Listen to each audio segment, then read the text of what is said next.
के मशहूर अदाकार जूनियर NTR ने तेलंगाना की खातून वजीर कोंडा सुरिका की जानिब से अदाकारा सुमंता से मुतालिक दिए गए बयान पर अपनी शदीद रद्द-ए-अमल का इजहार किया। एक वीडियो पैगाम जारी करते हुए जूनियर NTR ने सियासी जमातों के लीडरों से दरख्वास्त की है कि वो एक दूसरे के खिलाफ घटिया रिमार्क्स और इल्जामात आयद करने के बजाय अवामी मसाइल की यकसुई पर तवज्जो दें।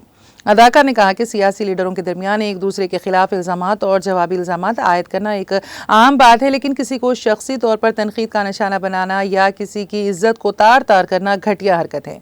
उन्होंने कहा कि सियासी लीडरान अवामी मसाइल से इनहराफ करते हुए शख्सी तनकीदें कर रहे हैं, खास तौर पर खवातीन के खिलाफ तौहीन आमेज रिमार्क्स और बयानात दे रहे हैं।